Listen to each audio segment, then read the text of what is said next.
Okay, so I told you an array could store multiple things, so let's see how this magic variable works.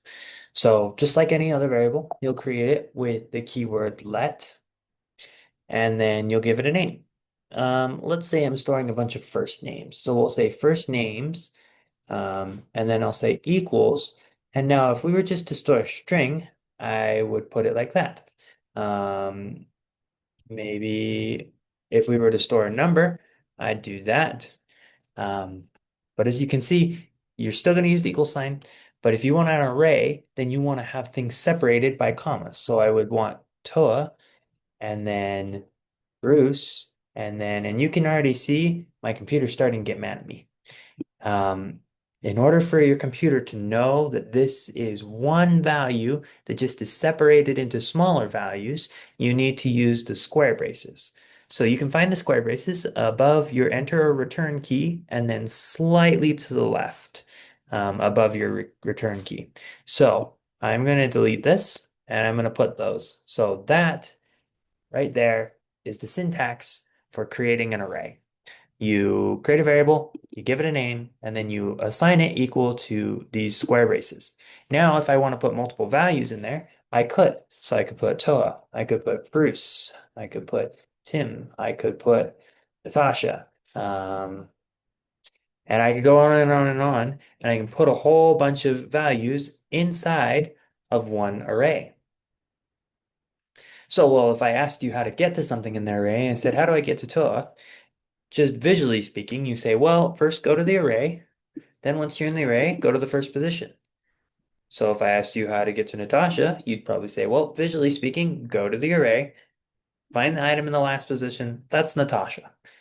Well, that's exactly how you tell a computer how to do it. Um, if you want to access Bruce, then you say, go to the first names array. And then in one of the positions, and you use square braces to tell it you're accessing a specific position rather than the entire array. So just that right there, first names accesses the entire array. If I put square braces, I'm accessing an individual item in the array. Just to demonstrate this, I'm going to console.log first names. And if I do that and save it, let's go live. And then we open up our terminal in the console. We got an array here, and it has Toa, Bruce, Tim, and Natasha. So you can see that we access the entire array. Now, if we want to access just one item in the array, we have to say go to the array using its name, and then we have to say go to a specific item in the array. So go to first names, and then go to computer start counting at 0. So if we want Bruce, then we have to put 1. So this would be position 0, this would be position 1, this would be position 2, and this would be position 3. So we're saying go to the array, go to position 1, which is 2 in. Now, if we save that and we reload this page down here, we can see that it says Bruce. And so we've successfully pulled an item directly out of our array.